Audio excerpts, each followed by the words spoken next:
SM Store, amanah dalam muamalah.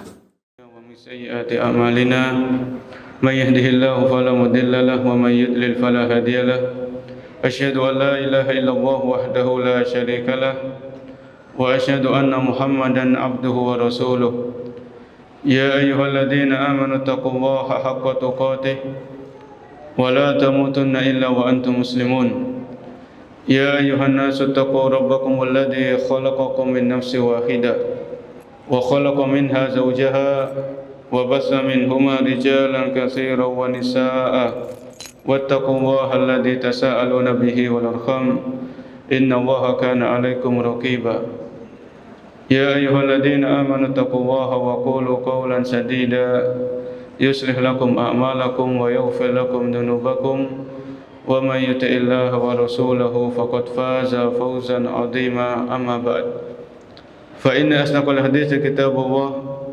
وخير الهدى هدى النبي صلى الله عليه وسلم وشر الأمور محدثاتها وكل محدثة بدعة وكل بدعة ضلالة وكل ضلالة في النار. Para hadirin kaum muslimin dan muslimah, para peserta i'tikaf yang dimuliakan Allah Subhanahu wa taala. Alhamdulillah pada sore hari ini kita masih diberikan banyak sekali kenikmatan. Kita dimudahkan untuk puasa Ramadan, kita dimudahkan untuk menuntut ilmu, dan masih dimudahkan dengan ibadah-ibadah yang lain, yang semoga seluruh ibadah yang kita lakukan khususnya di Ramadan ini diterima oleh Allah Subhanahu wa taala. Para hadirin kaum muslimin dan muslimah yang Allah muliakan, pada kesempatan sore hari ini kita akan membahas tafsir surat Al-Lahab.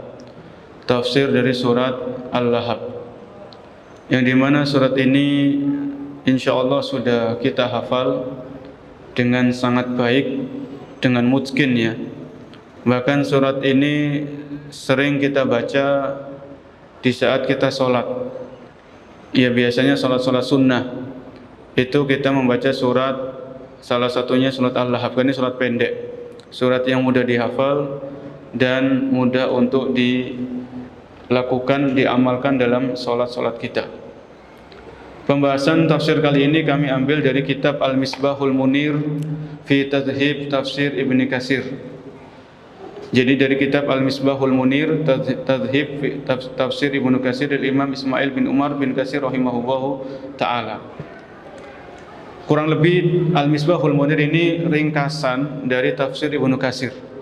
Jadi tafsir Ibnu Katsir kan ada 8 jilid itu ya kalau terjemahannya. Kalau bahasa Arabnya mungkin 1 jilid atau 2 jilid. Itu diringkas, namanya Al-Misbahul Munir. Yang meringkas ini adalah Asy-Syaikh Shafiyur Rahman Al-Mubarakfuri. Asy-Syaikh Shafiyur Rahman Al-Mubarakfuri rahimahullahu taala. Di sini kita baca tafsir suratu Tabbat wa hiya makkiyah. Jadi surat Al-Lahab atau surat Al-Masad ini adalah surat makkiyah. Surat makkiyah itu sebagaimana penjelasan para ulama, surat makkiyah itu adalah surat yang diturunkan oleh Allah kepada Nabi Muhammad SAW sebelum beliau hijrah ke Madinah. Ya. Jadi surat makkiyah itu tidak harus turun di kota Mekah, tidak. Ya. Yang namanya surat makkiyah adalah surat yang Allah turunkan kepada Nabi SAW sebelum beliau hijrah ke Madinah. Ya, ini namanya surat makkiyah. Mau turunnya di mana, mau di luar kota Mekah, mau di dalam kota Mekah, yang penting fasenya itu sebelum beliau hijrah ke Madinah. Ini namanya surat makkiyah. Rata-rata surat makkiyah itu berisi tentang penjelasan iman kepada hari akhir, penjelasan tentang kebenaran Al-Quran, penjelasan tentang kebenaran risalah yang dibawa oleh Rasul SAW. Kurang lebih surat-surat makkiyah itu berfokus kepada 3 pokok pembahasan. Pembahasan yang pertama surat makkiyah itu tentang keimanan kepada hari akhir, karena orang-orang kafir, orang-orang musyrik ya yang didakwahi oleh Nabi SAW itu mereka mendustakan adanya hari kebangkitan, mendustakan adanya hari pembalasan. Maka Allah Subhanahu wa taala sebutkan dalam surat-surat Makkiyah itu bahwasanya hari kebangkitan itu ada. Hari pembalasan itu pasti terjadi, dan banyak sekali bukti-bukti kekuasaan Allah Subhanahu wa taala tentang bahwasanya Allah mampu membangkitkan manusia dari alam kuburnya untuk memberikan balasan kepada mereka. Surat Makkiyah itu juga yang kedua pokok pembahasannya adalah tentang kebenaran Al-Qur'an. Ya, karena orang-orang kafir, orang-orang musyrik waktu itu mereka mempermasalahkan kebenaran Al-Quran. Mereka mengatakan asatirul awwalin. Orang-orang kafir itu mengatakan Al-Quran ini adalah dongeng orang-orang terdahulu. Ya, Allah bantah mereka di dalam Al-Quran ini bahwasanya Al-Quran ini benar-benar datangnya dari Allah Subhanahu wa taala, isinya kebenaran.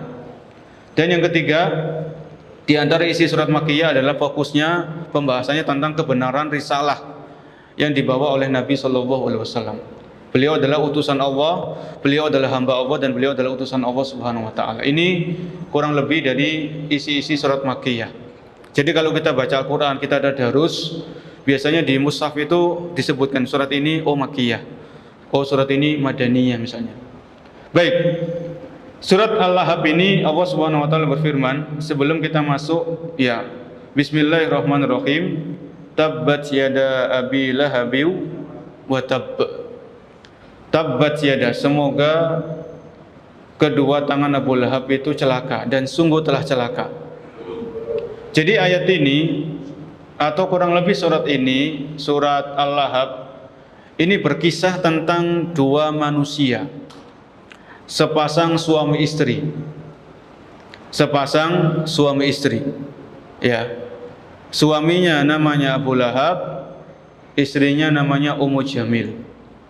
Akan dijelaskan dalam surat ini bagaimana nasib kedua suami istri ini, apa yang mereka lakukan semasa hidupnya, dan bagaimana nasib mereka nanti di akhirat. Allah sebutkan dalam ayat ini, dalam satu surat ini, supaya menjadi pelajaran. Ya, karena sekali lagi Al-Quran itu Allah turunkan kepada Nabi SAW bukan hanya untuk dibaca, bukan hanya untuk dihafal, tapi lebih dari itu untuk dipelajari. Liyadabbaru ayatihi, liyadabbaru ayatihi, agar ayat-ayat Al-Quran itu dipahami, direnungi, ditadabburi. Dalam surat Shad, ya, liyadabbaru ayatihi. Jadi surat ini menyebutkan tentang dua manusia, sepasang suami istri, apa yang mereka lakukan semasa di dunia dan apa balasan mereka nanti di akhirat. Sebab turunnya ayat ini, sebab turunnya sababun nuzul surah wa inna di Abi Lahab li Rasulillah sallallahu alaihi wasallam. Kenapa Allah turunkan satu surat ini? Jadi ada sababun nuzul. Kalau hadis itu ada sababul wurud, kalau Al-Qur'an itu ada sababun nuzul. Jadi ayat ini, surat ini turun ada sebabnya kenapa? Kronologinya itu bagaimana? Ketika kita tahu sebab nuzul, itu sedikit banyak akan membantu kita memahami ayat tersebut atau memahami surat tersebut. Disebutkan oleh Syekh Safiur Rahman, rawal Bukhari an Ibnu Abbas anna Nabiy sallallahu alaihi wasallam kharaja ila al-Badahai fa sa'idal jabala fanada ya sahibahu fajtama'at ilaihi Quraisy. Suatu saat, ini diriwayatkan oleh Imam Bukhari. Sebab nuzulnya ini diriwayatkan oleh Imam Bukhari dari seorang sahabat, yaitu Abdullah bin Abbas radhiyallahu anhuma. Suatu saat Nabi SAW keluar dari rumah dan beliau menaiki sebuah bukit di kota Mekah. Jadi bukit agak tinggi gitu, dataran agak tinggi, beliau naik di situ. Kemudian beliau memanggil orang-orang Quraisy. Di antaranya yang dipanggil itu keluarga-keluarga beliau, paman beliau, bibi beliau itu dipanggil. Karena beliau akan menyampaikan dakwah secara terang-terangan.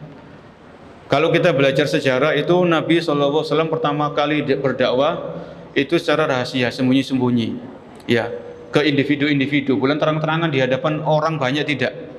Tapi secara individu-individu, person-person didatangi sama Nabi, ditawarkan Islam, ya.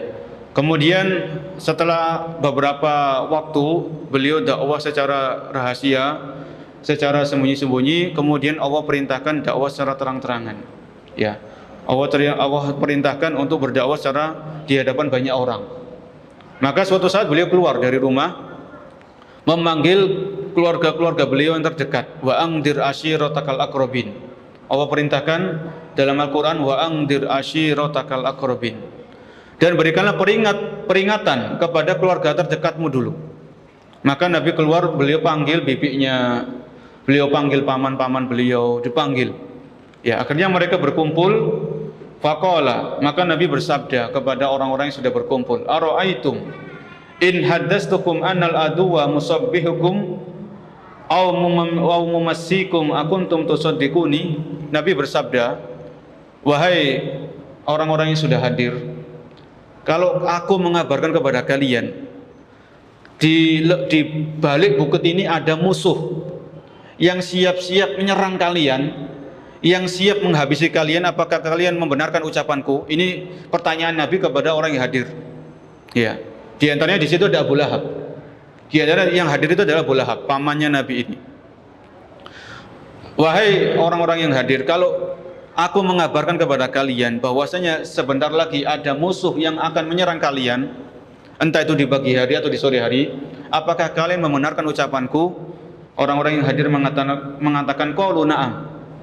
Ya, orang yang berhadir sepakat, iya, kami akan membenarkan engkau, karena Nabi ini terkenal dengan kejujuran beliau nggak pernah berdusta. Ya, orang-orang Mekah itu 100% percaya kepada kejujuran Nabi, itu tidak diragukan lagi. Makanya Nabi mengatakan, seandainya aku mengabarkan kepada kalian ada musuh yang siap menghabisi kalian, apakah kalian membenarkan ucapanku? Sepakat yang hadir mengatakan iya. Kemudian Nabi melanjutkan, qala fa inni nadhirun lakum baina yaday adabin syadid. Sesungguhnya aku diutus oleh Allah untuk memberikan peringatan kepada kalian dari azab yang pedih. Ini Nabi mendakwakan tauhid. Ini beliau terang-terangan mengajak orang yang hadir, keluarga beliau, untuk bertauhid, untuk memurnikan ibadah hanya untuk Allah, meninggalkan segala macam kesyirikan. Makanya Nabi mengatakan, fa inni nadhirun lakum baina yaday adabin syadid. Sesungguhnya aku memberikan peringatan kepada kalian dari azab yang pedih. Karena orang-orang musyrik, kalau mereka mati dalam kesyirikan, mereka diancam dengan azab yang pedih. Ya, ini kata Nabi SAW kepada orang yang hadir waktu itu. Faqala Abu Lahab, maka Abu Lahab ini dengan lancangnya, dengan mulutnya yang kotor, Abu Lahab ini mengatakan, alihada jama'tana tabban laka. Wahai Muhammad, apakah karena perkara seperti ini engkau mengumpulkan kita semuanya? Tabban laka, celaka engkau wahai Muhammad. Ini ucapannya Abu Lahab. Ini ucapannya Abu Lahab. Kotornya lisannya Abu Lahab seperti ini. Tabban laka, celaka engkau wahai Muhammad. Fa anzalallahu, kemudian Allah turunkan ketika kejadian itu firman-Nya, tabbat yada abi lahabib wa tab. Celaka kedua tangan Abu Lahab, sungguh celaka. Sampai akhir satu surat. Ya. Jadi sebab turunnya satu surat ini ketika ucapan Abu Lahab kepada Nabi SAW, tabban laka ya Muhammad, celaka engkau wahai Muhammad. Apakah karena perkara seperti ini engkau mengumpulkan kita semuanya? Bayangkan, ini Abu Lahab berkata kepada Nabi SAW seperti itu. Akhirnya Allah balas ucapan Abu Lahab ini dengan firman-Nya dalam surat Al-Masad ini, atau surat Al-Lahab. Kemudian tabbat yada abi lahab. Jadi sebelumnya paman Nabi SAW itu ada 3 macam. Pamannya Nabi SAW ada 3 golongan. Yang pertama, ada di antara pamannya Nabi SAW itu yang mendukung dakwah beliau dan masuk Islam. Jadi golongan yang pertama, ada di antara pamannya Nabi SAW itu yang mendukung dakwah Islam dan masuk ke dalam Islam. Ini diantaranya adalah Hamzah bin Abdul Muttalib dan Al-Abbas bin Abdul Muttalib. Ya, ini diantara paman Nabi yang apa tadi? Yang pertama, mendukung dakwah Islam dan masuk Islam, yaitu Hamzah dan Al-Abbas. Golongan yang kedua adalah pamannya Nabi Muhammad SAW yang mendukung dakwah tauhid, mendukung dakwah Islam tapi nggak masuk Islam. Yang kedua ini adalah Abu Thalib. Abu Thalib ini jasanya sangat besar. Ketika Nabi berdakwah ini, Abu Thalib memberikan dukungan, memberikan perlindungan. Namun Abu Thalib ketika menjelang wafat, Abu Thalib ketika menjelang wafat, Nabi SAW mendatangi Abu Thalib, wahai pamanku, ucapan la ilaha illallah, satu kalimat yang dengan kalimat ini aku akan membelamu nanti di hadapan Allah Subhanahu wa taala. Abu Thalib waktu itu di pinggirnya Abu Thalib ini ada temannya masih kafir 2 orang. Saya lupa namanya 2 orang. Akhirnya 2 orang temannya Abu Thalib ini mengajak-ngajaki, apakah kamu akan meninggalkan agama nenek moyang kita? Diajak-ajak, dibisi-bisi Abu Thalib. Di satu sisi Nabi SAW menawarkan la ilaha illallah, masuk Islam. Di sisi yang lain temannya Abu Thalib ini ngajak-ngajaki, membisik-bisiki untuk tetap dalam kemusyrikan, dalam kesyirikan. Sampai akhir kisahnya Abu Thalib ini wafat dalam keadaan tidak memeluk agama Islam, tidak mengucapkan la ilaha illallah. Akhirnya dia mati dalam keadaan kafir. Ini Abu Thalib. Ini golongan yang kedua, paman Nabi, yang beliau ini mendukung dakwah tauhid, mendukung dakwah Islam, tapi enggak masuk Islam. Yang ketiga, dari golongan paman Nabi SAW adalah pamannya Nabi yang memusuhi Islam dari awal sampai akhir. Dari awal Nabi berdakwah, dari awal Nabi menyampaikan dakwah secara terang-terangan, ini sudah memusuhi. Ya, ini yang ketiganya Abu Lahab, yang akan kita bahas kisahnya pada sore hari ini. Ini 3 dari macam-macam pamannya Nabi, ya, sebagaimana disebutkan dalam sejarah kehidupan Nabi SAW. Kemudian kita bahas ayat yang pertama, tabbat yada abi lahabi wa tabb. Celaka kedua tangan Abu Lahab dan sungguh telah celaka.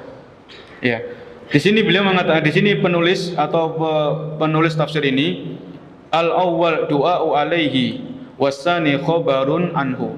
Jadi tabbat yada, ini awalnya doa, semoga kedua tangan Abu Lahab ini celaka.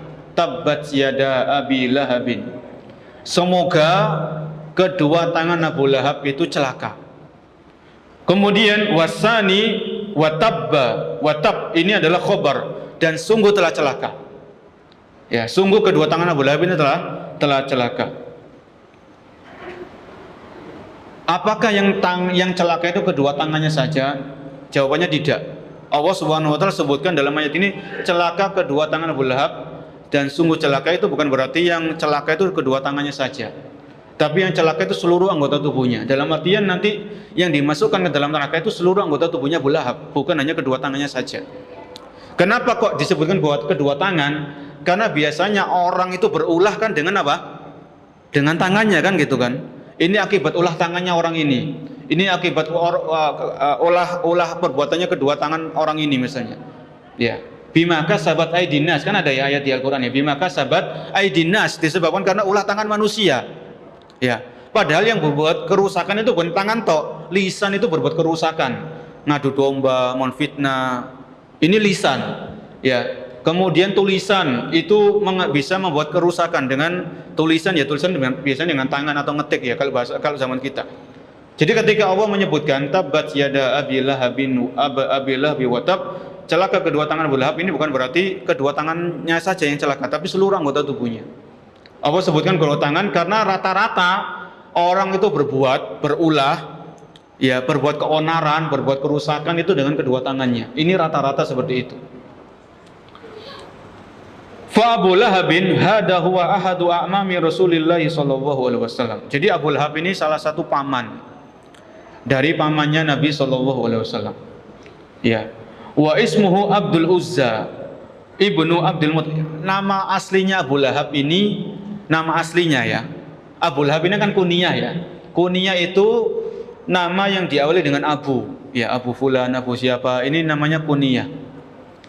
Ya, Abu Lahab ini kunyah. Adapun nama asli beliau adalah Abdul Uzza, hambanya Uzza. Allah Subhanahu wa taala tidak berkeinginan, Allah tidak ingin di dalam Al-Quran itu ada penghambaan kepada selain Allah Subhanahu wa taala. Jadi Allah tidak mengucapkan, Allah tidak berfirman sungguh celaka kedua tangan Abdul Uzza, tidak. Ya. Tapi Allah sebutkan kunyahnya kunyahnya dari Abdul Uzza ini yaitu Abu Lahab. Nama aslinya Abu Lahab adalah Abdul Uzza bin Abdul Muttalib. Abdul Uzza ini kan penghambaan kepada selain Allah. Abdul Uzza hambanya Uzza. Ya. Ini nama aslinya Abu Lahab. Allah tidak menyantumkan nama aslinya karena nama aslinya Abu Lahab ini terdapat penghambaan kepada selain Allah Subhanahu wa taala, kepada selainnya. Wa kunyatuhu Abu Utaibah wa innama asli, kemudian disebutkan dalam tafsir ini, ya, tafsir Al-Misbahul Munir, kunyah Abu Lahab yang terkenal di Mekah itu Abu Utaibah. Abu Utaibah, karena Abu Lahab ini punya anak namanya Utaibah. Ya, Utaibah. Nah, apakah ketika orang itu dikasih seperti Abu Lahab ini, apakah dia punya namanya Lahab gitu kan? Apakah Abu Lahab ini punya anak namanya Lahab, kan begitu? Ini muncul pertanyaan.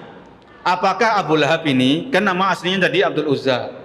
Apakah Abu Lahab ini sosok paman Nabi yang memusuhi dakwah ini punya anak namanya Lahab? Pertanyaannya seperti itu. Maka jawabannya tidak. Ya. Jadi Abdul Uzza bin Abdul Muttalib ini paman Nabi. Beliau nggak punya anak namanya Lahab, nggak punya anak yang namanya Lahab.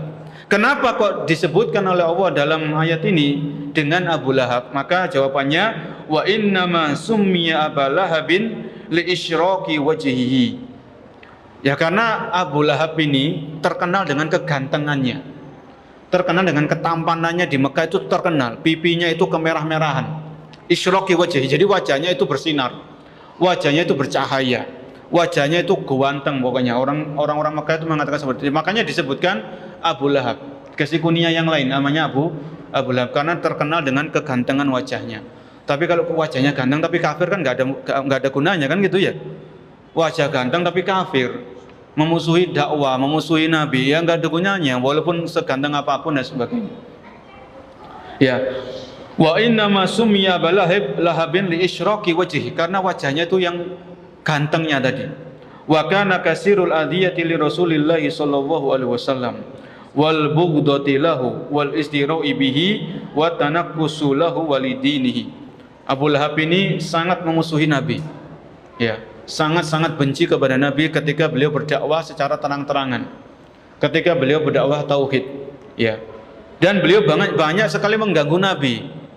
Banyak sekali memberikan gangguan-gangguan kepada Nabi SAW ketika Nabi ini berdakwah. Ini profilnya Abu Lahab atau namanya Abdul Uzza tadi. Ya, namanya Abdul Uzza. Disebutkan dalam riwayat Imam Ahmad, ya, dalam musnad beliau, ketika Nabi SAW itu berdakwah ke pasar-pasar. Jadi Nabi itu ketika beliau berdakwah itu datang ke pasar, khususnya di musim haji. Ketika orang-orang itu datang ke Mekah untuk melakukan ibadah haji, itu Nabi menawarkan dakwah Islam, dakwah tauhid. Ya. Nabi mengucapkan, "Qulu la ilaha illallah tuflihu." Wahai manusia, ucapkan la ilaha illallah agar kalian beruntung. Ya. Wan nasu mujtami'una alaihi wa wara'ahu rajulun wadi'ul wajhi akhwal du idrataini yaqulu innahu sabiun kadibun yatba'u haitsu dhahab. Jadi ketika Nabi berdakwah, menawarkan tauhid, menawarkan Islam kepada orang-orang yang datang, Abu Lahab ini membuntuti di belakang Nabi. Ketika Nabi mengucapkan, wahai manusia, ucapkan la ilaha illallah agar kalian beruntung. Qulu la ilaha illallah tuflihu. Ucapkan la ilaha illallah agar kalian beruntung, agar kalian sukses nanti di akhirat, dunia dan akhirat. Abu Lahab ini apa? Di belakang Nabi mengucapkan innahu sabiun kadib. Orang ini pendusta, bayangkan. Ketika Nabi mendakwakan tauhid, mendakwakan Islam, Abu Lahab membuntuti di belakangnya. Kemudian Abu Lahab mengatakan, jangan kalian dengarkan ucapan orang ini. Ini orang gila, ini orang enggak waras. Ini ucapannya Abu Lahab ketika membuntuti Nabi ketika beliau berdakwah. Ini diriwayatkan Imam Ahmad dalam musnad beliau. Yatsba'uhu haitsu dhahab. Abu Lahab ini senantiasa membuntuti Nabi dimanapun Nabi ini pergi ketika mendakwakan tauhid, mendakwakan Islam. Ya, ini diriwayatkan oleh Imam Ahmad seperti itu. Jadi ini tadi tafsir ayat yang pertama, ya, tabbat yada abi lahabi wa tab, semoga celaka kedua tangan Abu Lahab dan sungguh telah celaka. Ya. Jadi ayat ini diturunkan oleh Allah ketika Abu Lahab ini masih hidup, masih bernafas, ya, belum mati. Ini menunjukkan bahwasanya Abu Lahab selama-lamanya sampai dia mati nggak akan masuk Islam, tidak akan menerima ajaran tauhid. Ya, ini kebenaran dari Al-Quran. Ketika Allah sudah memvonis dengan firman-Nya, tabbat yada abi lahabi wa tab, sungguh celaka kedua tangan Abu Lahab dan telah celaka, ini adalah Allah telah memvonis bahwasanya Abu Lahab ini akan kekal di dalam neraka untuk selama-lamanya dan tidak akan masuk Islam. Ya. Kemudian ayat yang kedua Allah berfirman, ma aghna anhu maluhu wa ma kasab. Ma aghna anhu maluhu, tidak bermanfaat baginya, bagi Abu Lahab, maluhu, hartanya, wa ma kasab, dan hasil usahanya. Ya, tidak bermanfaat bagi Abu Lahab kalau sudah diceburkan ke dalam neraka, sudah dijebloskan ke dalam neraka. Tidak bermanfaat lagi bagi Abu Lahab ini harta yang dia kumpulkan dan anak-anak yang dia miliki. Wa ma kasab ini artinya anak-anaknya. Sebagaimana qala Ibnu Abbas wa ghairuhu, wa ma kasab ay yakni waladuhu. Jadi ayat ini, ayat kedua ini tidak bermanfaat bagi Abu Lahab hartanya dan anak-anaknya. Ya. Disebutkan dalam riwayat yang disebutkan oleh Abdullah bin Mas'ud bahwasanya Rasulullah sallallahu alaihi wasallam lamma da'a qaumahu ilal iman qala Abu Lahab. Dari Abdullah bin Mas'ud, ketika Nabi sallallahu alaihi wasallam mendakwahi manusia untuk bertauhid, memurnikan ibadah hanya untuk Allah, meninggalkan kesyirikan, maka Abu Lahab ini mengatakan, ini Abu Lahab berulah lagi, Abu Lahab ini. Apa kata Abu Lahab? In kana ma yaqulu ibnu akhi haqqan fa inni aftadi nafsi yaumal qiyamati minal adabil alim bimali wa waladi. Ketika Nabi berdakwah, mengajak manusia hanya memurnikan ibadah hanya untuk Allah, meninggalkan segala macam kesyirikan, Abu Lahab ini mengatakan, seandainya apa yang disampaikan oleh anak saudaraku itu benar, karena Abu Lahab mengakui ini keponakan beliau ini.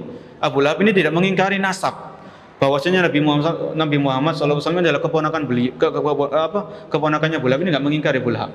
Ya, seandainya apa yang dikatakan oleh anak saudaraku ini benar, ya, fa inni aftadi nafsi yaumal qiyamati minal adabil alim bimali wa waladi, maka aku akan menebus azab di hari kiamat nanti dengan hartaku dan anak-anakku. Ya, ini kata Abu Lahab. Nanti kalau aku diceburkan ke neraka, aku akan menebus azabku di neraka itu dengan hartaku dan dengan apa? Anakku. Ini kata Abu Lahab. Dia masih hidup mengatakan seperti itu. Maka Allah menurunkan firman-Nya, fa anzalallahu ta'ala ma aghna anhu maluhu wa ma kasab. Tidak bermanfaat bagi Abu Lahab ini hartanya dan tidak bermanfaat baginya anak-anaknya. Ya. Kalau seseorang itu sudah diceburkan ke dalam neraka, sudah dijebloskan ke dalam neraka karena kekafirannya, ya, karena tidak mau beriman, mau sebanyak apapun hartanya, sebanyak apapun anaknya, itu tidak bisa memberikan manfaat, nggak bisa, ya, tidak bisa sama sekali. Ya, bahkan sekarang ini orang paling kaya di dunia kan orang kafir, kan begitu. Orang paling kaya di dunia ini, sebagaimana yang mungkin ada informasinya, orang yang paling kaya di dunia ini saat ini ya, itu dipegang sama orang kafir. Kalau orang kafir itu masih dalam kekafirannya, ya, kemudian dia mati dalam kekafirannya, maka hartanya yang paling kaya, hartanya yang paling banyak yang dia kumpulkan itu tidak akan bermanfaat di akhirat nanti. Ya, sebagaimana ayat ini. Jadi ayat ini bukan khusus untuk Abu Lahab, ya, tapi berlaku untuk semua orang kafir. Kalau orang kafir itu dalam kekafirannya mati dalam keadaan kafir, maka tidak bermanfaat lagi harta dan anak-anaknya. Ma aghna anhu maluhu wa ma kasab. Dan sebaliknya, orang-orang yang beriman, ya, orang-orang yang beriman kepada Allah, beriman kepada Rasul, beriman kepada seluruh rukun iman, mulai dari rukun iman yang pertama, iman kepada Allah, sampai iman kepada takdir. Orang-orang yang beriman ini, kalau dia membelanjakan hartanya di jalan Allah Subhanahu wa taala, maka hartanya akan bermanfaat bagi orang ini di hari kiamat, di hari apa? Di hari kiamat. Ya. Ini pemahaman lain dari ayat, pemahaman sebaliknya. Kalau orang kafir yang mati dalam keadaan kafir, kemudian orang ini di neraka, harta yang dia kumpulkan tidak bermanfaat sama sekali. Ya. Adapun orang yang beriman mati dalam keadaan iman. Orang yang beriman ini semasa hidupnya hartanya digunakan untuk ketaatan. Hartanya digunakan untuk di jalan Allah Subhanahu wa taala. Untuk menafkahi istri dan anak, untuk membiayai anak di pondok sekolahnya, untuk infak, untuk sedekah, untuk zakat, untuk menunaikan umrah dan haji. Harta orang yang beriman ini, ketika orang yang beriman ini mati dalam keadaan iman, maka hartanya bermanfaat. Maka harta seperti ini akan mendatangkan pahala di hari kiamat nanti. Ya. Sedekah itu kan satu kali sedekah kan 10 kali lipat sampai 700 kali lipat kan begitu. Sedekah tok, satu kali sedekah. Ya kalau orang berkali-kali sedekah, yaitu Allah Maha tahu berapa banyak pahalanya. Ya. Kemudian orang yang beriman kalau punya anak, ya punya anaknya soleh dan soleha, dididik dengan pendidikan yang benar, maka orang yang beriman ini kalau dia meninggal, kemudian dia punya anak soleh dan soleha, ini bermanfaat bagi orang yang meninggal ini. Kenapa demikian? Karena diantara pahala yang terus mengalir itu adalah doa anak yang soleh. Aw waladun solihun yad'u lahu ba'da mautih. Ya, atau au yastaghfiru lahu ba'da mautih, sebagaimana sabda Nabi, atau doa anak yang soleh kepada orang tuanya setelah orang tuanya meninggal, ini pahalanya mengalir. Ya, ini keuntungan bagi orang-orang yang beriman. Ya, kalau orang beriman dia dikasih oleh Allah anak, dikaruniai oleh Allah anak, baik laki-laki atau perempuan, kemudian orang yang beriman ini mendidik anaknya dengan pendidikan yang benar, sampai orang anak-anak menjadi anak soleh dan soleha dengan izin Allah Subhanahu wa taala, maka ini keberuntungan yang besar. Ya, ini keberuntungan yang besar. Kemudian ayat yang ketiga, saya selana ronda talahab. Ya, saya selana ronda talahab. Artinya saya yasla di sini yadkhulu, saya yadkhulu. Yasla itu dari kata soliya yasla. Kalau yang belajar bahasa Arab itu fi'il madinya soliya, fi'il mudhari'nya yasla. Ini sinonimnya itu dakhala yadkhulu, ai bermakna saya yadkhulu naron. Abu Lahab ini akan masuk ke dalam neraka. Ya, akan dimasukkan ke dalam neraka. Neraka itu bagaimana? Dzatal lahab, yang apinya itu bergejolak, apinya itu berkobar-kobar, apinya itu berwarna kemerah-merahan. Dzatal lahabin. Ya. Ai dzatul lahabin wa syararin wa ikhraqin syadid. Kata penulis tafsir ini, peringkas tafsir Ibnu Katsir, yaitu Al-Misbahul Munir, Syekh Safiur Rahman Al-Mubarakfuri, saya dakhulu naron dzatal lahab.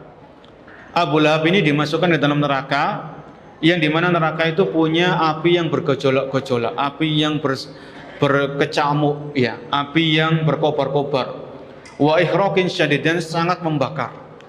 Ya. Kalau kita perhatikan api dunia ya, kalau kita nyalakan kompor atau nyalakan korek api, ya, kemudian kita nyalakan korek api, jari kita didekatkan ke api itu, kita kan nggak kuat panasnya ya. Ini api dunia kan? Ini api dunia, masih api dunia. Belum api neraka, itu jauh berlipat-lipat dari panasnya api dunia. Ya. Jadi kalau api dunia itu kita nggak mampu menahan panasnya, lantas bagaimana dengan api neraka, kan gitu? Api neraka ini apa? Waquduhan nasu wal hijarah. Bahan bakarnya itu dari manusia dan bahan bakarnya dari bebatuan. Ini bahan bakarnya neraka. Ya. Jadi jangan kita lancang untuk bermaksiat kepada Allah Subhanahu wa taala.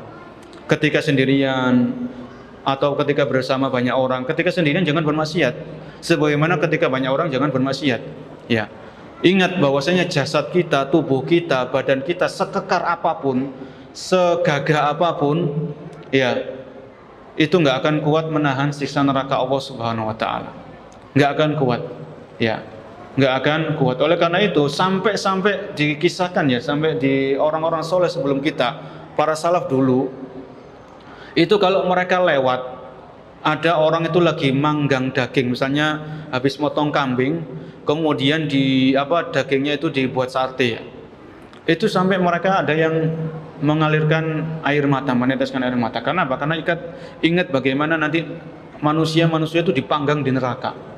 Manusia-manusia yang kafir, yang bermaksiat, yang membangkang Allah dan Rasulnya, itu diingat seperti itu. Ya, sampai orang-orang salaf itu seperti itu. Mereka ingat akan hari pembalasan, ingat akan akhirat, ingat akan neraka. Bagaimana sisa neraka itu dahsyatnya luar biasa. Itu sampai seperti itu tarafnya. Sampai kesolehan mereka mengantarkan seperti itu. Ya, ini tadi saya selana ronda talahab. Kemudian Allah berfirman di ayat yang keempat, wa mra'atuhu hammalatal hatab. Wa mra'atuh, ya, dan istrinya Abu Lahab ini hammalatal hatab, orang yang suka memikul kayu bakar, membawa kayu bakar. Ini seorang perempuan ini. Makanya sebagaimana di awal tadi, surat ini itu berisi tentang dua orang, profilnya dua orang ini, suami dan istri, Abu Lahab dan istrinya Ummu Jamil, disebutkan oleh Allah dalam surat ini. Wa mra'atuhu, istrinya Abu Lahab ini nggak ketinggalan. Istrinya Abu Lahab ini juga memusuhi dakwah, memusuhi Nabi SAW. Ya, di sini disebutkan wa kanat zaujatuhu min sadati nisa'i Quraisyin wa hiya Ummu Jamil. Istrinya Abu Lahab ini bukan wanita biasa, bukan wanita yang enggak punya kedudukan. Istrinya Abu Lahab ini sadati nisa, di antara pemimpin wanita-wanita Quraisy. Jadi pimpinannya, ya, pimpinan wanita-wanita Quraisy ini adalah istrinya Abu Lahab ini tadi. Namanya Ummu Jamil. Ini kunyah, sekali lagi Ummu kalau diawali dengan Abu atau Ummu ini kunyah. Nama beliau disebutkan wa ismuha Arwa bintu Harb bintu Umayyah. Nama aslinya itu Arwa ya, pakai hamzah. Arwa bintu Harb bin Umayyah, ya. Wa hiya ukhtu Abi Sufyan wa kanat auna li zawjiha ala kufrihi wa juhudihi wa inadihi. Jadi istrinya Abu Lahab ini partner menolong Abu Lahab untuk memusuhi Nabi SAW. Jadi suami istri sama-sama memusuhi dakwah, sama-sama kafir dan sama-sama memusuhi dakwah, menghalang-halangi manusia untuk menerima dakwah Nabi. Ya, ini namanya Ummu Jamil. Ini kunyahnya Ummu Jamil. Nama aslinya adalah Arwa bintu Harb. Wa falihada takunu yaumal qiyamati aunan alaihi fi adabihi fi nari jahannam. Ya. Oleh karena itu, nanti sepasang suami istri ini sama-sama dijebloskan ke dalam neraka. Ya. Bahkan istrinya Abu Lahab ini akan mengantarkan kayu bakar untuk membakar Abu Lahab itu sendiri di neraka. Seperti itu. Ya. Disebutkan oleh Allah dalam ayat ini hammalatal hatab. Ya. Yakni tahmilul hataba fatulki ala zawjiha liyazdada ala ma huwa fihi. Ya. Jadi ketika Abu Lahab ini disiksa di neraka, maka istrinya ini mengantarkan ke Abu Lahab ini kayu bakar untuk membakar suaminya. Ya. Ini disebutkan seperti itu. Wa hiya muhayyatun lidzalika musta'iddatun. Ya. Kemudian bagaimana permusuhan Ummu Jamil ini kepada Nabi SAW? Disebutkan oleh para ulama hadis. Ya, mereka meriwayatkan dari jalan Ibnu Abbas. Ya. Kanat tada'u syauka fi tariqi Rasulillah sallallahu alaihi wasallam. Wa qala Jauhari al-masad al-lif wal masadu aidan hablun min lifin aw khawdin aw khawsin faqad yakunu min juludil ibil aw abariha wa musaddat al-hablu ayam dan seterusnya. Jadi Ummu Jamil ini semasa hidupnya itu suka menaruh kayu. Jadi Ummu Jamil ini cari kayu, ya, cari kayu yang dimana kayu ini tajam-tajam kayak duri gitu. Bukan kayu biasa, tapi kayu yang tajam-tajam. Kemudian apa? Ummu Jamil ini meletakkan kayu tersebut di jalan yang di situ dilewati oleh Nabi SAW ketika beliau ke Masjidil Haram. Dari rumah ke Masjidil Haram. Ini seperti itu yang dilakukan oleh Ummu Jamil ini. Ya. Maka ini jelas-jelas menampakkan permusuhan, menampakkan gangguan di terhadap Nabi SAW, terhadap dakwah yang beliau sampaikan. Ini Ummu Jamil. Disebutkan dalam riwayat seperti itu. Kemudian juga disebutkan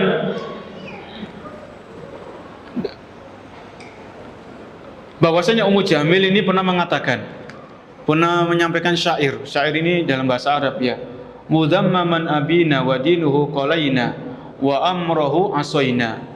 Jadi ini Ummu Jamil ini enggak kalah lancangnya dengan Abu Lahab. Kalau suaminya tadi Abu Lahab mengatakan kepada Nabi, tabban laka ya Muhammad, celaka engkau wahai Muhammad. Kemudian Allah turunkan tabbat yada Abi Lahabi wa tab. Adapun Ummu Jamil ini apa yang dia katakan? Mudhammaman abina wa dinuhu qalaina. Jadi namanya Rasul sallallahu alaihi wasallam Muhammad ini manusia yang terpuji. Ini dibalik sama Ummu Jamil. Dibalik dengan apa? Mudhammam. Mudhammam ini lawan kata dari Muhammad. Muhammad ini manusia yang terpuji, orang yang terpuji. Mudhammam itu orang yang tercela. Bayangkan seperti itu. Ya. Jadi ini Ummu Jamil terang-terangan mengejek, mengolok-olok Nabi sallallahu alaihi wasallam. Mudhammaman abina. Ya. Wa dinahu qalaina, dan agamanya kami enggak mau menerimanya. Ummu Jamil terang-terangan enggak mau menerima ajaran yang dibawa oleh Nabi sallallahu alaihi wasallam, yaitu ajaran berupa tauhid. Ya. Wa amruhu asoina, dan perintahnya itu kami maksiat. Kami maksiati. Jadi perintahnya Nabi untuk masuk Islam itu dimaksiati, tidak mau dipatuhi sama Ummu Jamil ini. Ya. Ini disebutkan dalam riwayat seperti itu. Ya. Kemudian disebutkan juga wa Rasulullah sallallahu alaihi wasallam jalisun fil masjid wa ma'hu Abu Bakrin. Ya. Falamma ra'aha Abu Bakrin, suatu saat Nabi sallallahu alaihi wasallam sedang duduk di Masjidil Haram bersama Abu Bakar As-Siddiq radhiyallahu anhu. Kemudian Ummu Jamil ini datang dari kejauhan. Abu Bakar lihat ada Ummu Jamil akan datang. Ya. Faqala, maka Abu Bakar berkata kepada Nabi, "Ya Rasulullah, laqad aqbalat wa ana akhafu 'alaika an taraka." Ya Rasulullah, ini perempuan kurang ajar ini datang. Perempuan ini, istrinya Abu Lahab ini datang menuju kepada engkau ya Rasulullah. Dan aku khawatir dia akan berbuat yang tidak-tidak kepadamu. Ini kata Abu Bakar kepada Nabi sallallahu alaihi wasallam. Ya. Kemudian faqala Rasulullah sallallahu alaihi wasallam, "Innaha lan tarani." Maka Nabi mengatakan sesungguhnya wanita itu tidak akan melihatku. Wanita itu tidak akan bisa melihatku. Ya. Ini kata Nabi kepada Abu Bakar. Faqala lan tarani. Wa qara'a faqara'na i'tasama bihi kama qala ta'ala wa idza qara'tal qur'ana ja'alna bainaka wa bainal ladzina la yu'minuna bil akhirati hijaban mastura. Ya. Jadi Nabi SAW membacakan ayat kepada Abu Bakar, wa idza qara'tal Qur'an. Apabila engkau membaca Al-Qur'an, ja'alna bainaka wa bainal ladzina la yu'minun. Maka kami jadikan, yaitu Allah menjadikan antara engkau dengan orang-orang yang beriman dengan orang-orang yang tidak beriman dengan akhirat hijaban mastura, yaitu penghalang yang tertutup. Ya, penghalang yang tertutup. Fa aqbalat. Kemudian Ummu Jamil semakin mendekat menuju kepada Abu Bakar, yang di situ di sisinya ada Rasul sallallahu alaihi wasallam. Ya. Hatta waqafat ala Abi Bakrin, sampai Ummu Jamil ini berdiri di dekatnya Abu Bakar. Ya. Walam tara Rasulullah sallallahu alaihi wasallam. Ummu Jamil ini enggak melihat keberadaan Nabi di sisi Abu Bakar, itu enggak melihat. Padahal Nabi ada di situ, di sampingnya Abu Bakar ada, tapi Ummu Jamil enggak melihatnya. Ya. Ummu Jamil tidak melihat keberadaan Nabi sallallahu alaihi wasallam. Faqalat, Ummu Jamil ini berkata kepada Abu Bakar, "Ya Abu Bakar, wahai Abu Bakar, inni akhbartu anna sahibaka hajani." Faqala la. Ummu Jamil ini mengatakan, "Wahai Abu Bakar, sesungguhnya sahabatmu itu telah mencela aku, mencaci maki aku." Abu Bakar mengatakan, "Tidak." Ya. Abu Bakar membela Rasulullah. Rasulullah tidak mencaci maki engkau. Beliau tidak mencaci maki engkau. Ya. Qad alimat Quraisyin anni ibnatu sayyidiha. Qala wa qala al-Walid fi hadisihi aw ghairuhu fa asartu Ummu Jamilin fi maratiha wa yatatufu bil baiti fa qalat ta'isa mudammam fa qalat Ummu Hakim bintu Abdul Muttalib inni la hasanun fama ukallim wa saqaf fama uallim. Ya, dan seterusnya.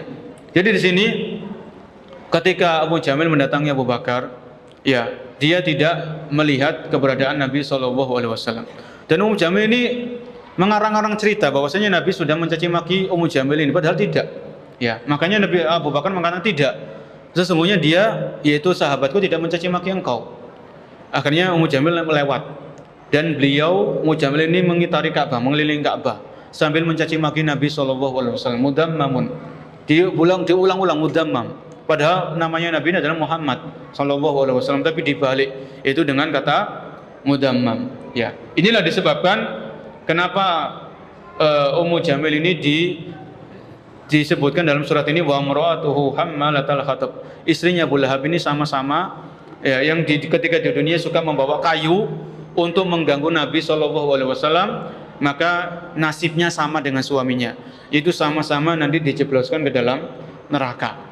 Ya, ini ayat yang keempat. Ini juga kabar dan berita bahwasanya Abu Lahab dan istrinya selama-lamanya itu tidak akan beriman. Selama-lamanya mereka akan kalau mati dalam keadaan kafir. Ini jadi surat ini turun ketika Abu Lahab dan istrinya ini masih hidup. Ya, masih hidup ya, dan belum meninggal. Ini sebagai berita bahwasanya mereka berdua ini akan meninggal dalam keadaan kafir. Kemudian ayat yang kelima, fi jidha hablum mim masad. Yang di lehernya ada tali dari sabut. Ini lehernya, yaitu lehernya Ummu Jamil tadi ya. Ada tali dari sabut.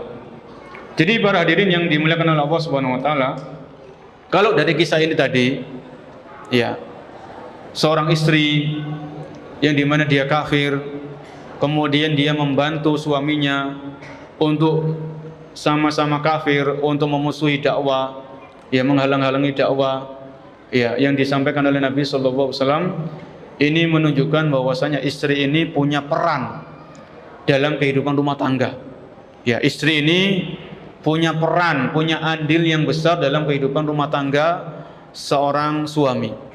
Ya, kalau misalnya Abu Lahab itu dia dalam keadaan kafir, kemudian istrinya ini Allah kasih hidayah, dia beriman, kan biasanya istri kan mengajak suaminya untuk beriman, kan gitu ya. Ini masalah istrinya juga sama-sama kafir. Akhirnya dia membantu suaminya untuk memusuhi dakwah. Ya. Dan kalau kita perhatikan, ini suami istri sama-sama kafir. Ya. Ada di sana suami istri yang suaminya itu beriman tapi istrinya kafir, kan ada ya. Seperti Nabi Lut. Nabi Lut ini beliau seorang nabi. Ya, beliau seorang nabi, Nabi Lut alaihissalam. Tapi istrinya kafir, tidak mau beriman terhadap apa yang dibawa oleh Nabi Lut alaihissalam. Ini ada seperti itu. Kemudian ada juga istrinya beriman tapi suaminya kafir. Siapa? Istrinya Fir'aun. Ya, istrinya Fir'aun. Jadi Fir'aun ini kekafirannya sudah melampaui batas. Orang kafir paling kafir ya Fir'aun, sudah mengaku sebagai Tuhan. Tapi istrinya Fir'aun ini beriman. Ya. Dan ini dalam kehidupan nyata seperti ini ya. Jadi ada suami istri sama-sama kafir. Ada yang suaminya beriman, istrinya kafir. Ini sebagai pelajaran juga. Ya, seperti kisahnya Nabi Lut alaihissalam disebutkan dalam beberapa surat dalam Al-Quran bahkan. Ya, kisahnya Nabi Lut ini disebutkan oleh Allah dalam Al-Quran dalam beberapa surat yang berbeda. Bukan hanya satu surat. Kemudian ada yang suaminya kafir tapi istrinya beriman.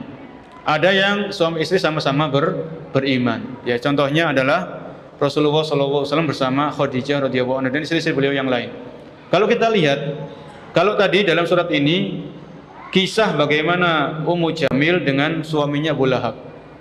Maka dalam kisah sejarah juga disebutkan bagaimana kesetiaan Khadijah radhiyallahu anha dalam membantu dakwahnya Nabi sallallahu alaihi wasallam. Ya, Khadijah ketika Nabi mendapatkan wahyu yang pertama kali, Iqra bismi rabbikal ladzi khalaqal insana min 'alaq, sampai ayat yang kelima, itu Nabi sallallahu alaihi wasallam itu beliau ketakutan, badan beliau itu menggigil. Ya. Beliau pulang dari goa ketika mendapatkan wahyu pertama kali, beliau sampai di rumah, beliau dalam keadaan menggigil, ketakutan. Ya. Maka sama Khadijah diberikan selimut. Ya, diselimuti. Zamiluni. Ya, maka berikan aku selimut, sama-sama Khadijah dibawakan selimut. Karena waktu itu Nabi sedang ketakutan. Ya, beliau belum pernah mendapatkan wahyu kecuali saat itu pertama kali. Ya, surat Al-Alaq ayat 1 sampai 5. Ini menunjukkan peran istri itu sangat besar para jemaah. Ya, peran istri itu sangat besar. Oleh karena itu bagi yang belum menikah atau yang akan menikah kedua kalinya, ya kan gitu ya, maka cari istri yang soleha kan gitu.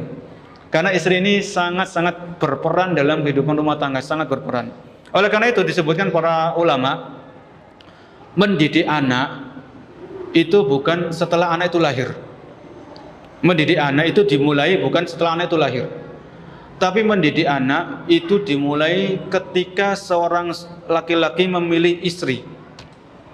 Ya, ini perhatikan, mendidik anak, tarbiyatul aulad itu dimulai ketika seorang laki-laki memilih calon istri. Ya, ini seperti itu. Jadi kalau ketika sudah punya keinginan untuk menikah, sudah punya tekad, punya azam, kemudian maka cari calon-calon istri yang soleha. Perhatikan masalah agama dan akhlaknya, bukan semata-mata kecantikan dan harta dan kedudukan atau jabatan atau yang semisalnya dari perkara-perkara duniawi. Perkara masalah agama dan masalah akhlak ini sangat-sangat penting. Karena apa? Karena calon istri ini nanti kalau kita ditakdirkan nikah dengan dia akan menjadi ibu, kan begitu. Ibu bagi anak-anak kita. Sedangkan dalam pepatah Arab, al-ummu madrasatun. Ibu ini sekolah yang pertama bagi seorang anak. Kalau ibu ini benar, ibu ini akidahnya benar, akidahnya lurus, ya manhajnya lurus, kemudian rajin ibadah, akhlaknya bagus, maka ibu ini akan menciptakan, akan membentuk generasi-generasi yang berkualitas. Generasi muslimah yang berkualitas. Ini dimulai dari seorang wanita soleha, dari seorang ibu, ya. Ya, ini berkaitan dengan pendidikan anak. Itu dimulai ketika seorang laki-laki memilih calon istrinya. Ya. Bahkan juga ketika seorang pendidikan anak ini juga dimulai sebelum anak itu lahir. Ketika seorang laki-laki dia berdoa kepada Allah Subhanahu wa taala, Rabbi habli minas sholihin, ya Allah berikan aku keturunan dari anak-anak yang soleh. Itu bisa dibaca walaupun orang ini belum nikah, walaupun orang itu belum punya anak, dibaca saja, dibaca dengan meyakini, dengan penuh keyakinan, dengan penuh optimis bahwasanya Allah akan mengabulkan doa kita. Kita memang belum nikah, tapi suatu saat kalau Allah menghendaki kita sudah nikah, kita sudah punya anak, Allah menganugerahkan kepada kita anak yang soleh dan soleha. Ya, ini kembali kalau di dalam surat ini, surat Al-Masad, surat Al-Lahab, itu ada kisah sepasang suami istri yang sama-sama kafir, yang tolong menolong dalam memusuhi dakwah. Maka juga di sana banyak kisah-kisah bagaimana seorang suami istri yang sama-sama beriman, ya, sama-sama bertauhid dan tolong menolong dalam berdakwah, ya, mendakwakan Islam dan lain sebagainya. Mungkin ini yang bisa kita bahas dalam kesempatan sore hari ini, tafsir secara ringkas dari surat Al-Masad atau surat Al-Lahab, ya. Bahwasanya kesimpulannya pamannya Nabi itu ada bermacam-macam, tadi sudah kita sebutkan, ya. Kemudian pelajaran yang lain yang mungkin tadi belum kesampaian itu adalah bahwasanya hidayah itu milik Allah Subhanahu wa taala. Ini jelas, ya. Ini harus kita sering ingat bahwasanya hidayah itu miliknya Allah Subhanahu wa taala, hidayah taufik. Ya. Kenapa demikian? Abu Lahab ini kan nasabnya kan sangat dekat kepada Nabi, kan? Sedekat-dekatnya nasab, pamannya loh, paman kandung. Ya. Tapi kalau ini namanya hidayah hanya milik Allah, Allah enggak menghendaki Abu Lahab ini dapat hidayah, ya sudah, Abu Lahab ini mati dalam keadaan kafir dan Abu Lahab sudah divonis dengan neraka. Ya, jadi kedekatan nasab ini enggak akan bermanfaat ketika orang ini dalam keadaan kafir, mati dalam keadaan kafir. Kedekatan nasabnya Abu Lahab dengan Nabi ini sangat dekat. Nasabnya Abu Thalib dengan Nabi itu sangat dekat. Tapi ketika Abu Thalib meninggal dalam keadaan kafir, ya, Abu Lahab meninggal dalam keadaan kafir, maka nasab sedekat apapun tidak lagi bermanfaat. Sebagaimana harta tadi gak bermanfaat, anak gak bermanfaat, ma'aghna anhu maluhu wa ma kasab. Begitu pula nasab. Nasab ini tidak bermanfaat kalau tidak beriman kepada Allah dan Rasulnya. Hanya saja memang ada perbedaan. Kalau dalam Abu Thalib ini dia mati dalam keadaan kafir, tapi Nabi berdoa kepada Allah supaya Abu Thalib ini mendapatkan siksa yang ringan di neraka. Ya, siksa yang ringan di neraka. Tetap kekal di neraka karena dia mati dalam keadaan kafir. Cuma Nabi berdoa kepada Allah agar Abu Thalib diberikan siksa yang ringan. Beda dengan Abu Lahab. Abu Lahab, Nabi nggak mendoakan Abu Lahab supaya mendapatkan siksa yang ringan. Jadi Abu Lahab ini disiksa dengan siksaan yang berat di dalam neraka. Ini kita ingat hidayah itu hanya milik Allah Subhanahu wa taala.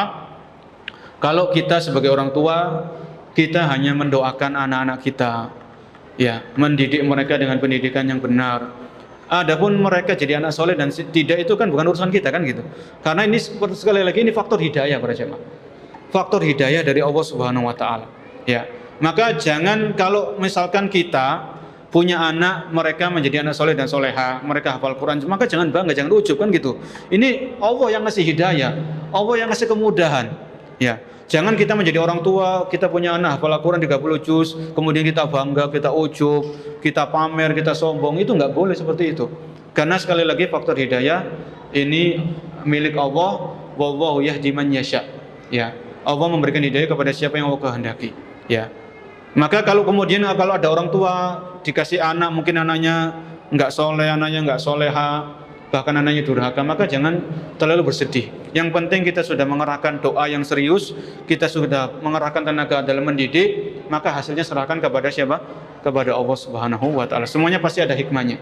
Mungkin itu yang bisa kami sampaikan. Kurang lebihnya saya mohon maaf sebesar-besarnya. Semoga menjadi ilmu yang bermanfaat dan bisa kita ambil hikmah dari kisah Abu Lahab dan istrinya. Akhiri subhanallahi wa bihamdika asyhadu an la ilaha illa anta astaghfiruka wa atubu ilaik. Wabillahi taufiq wal hidayah. Assalamualaikum warahmatullahi wabarakatuh.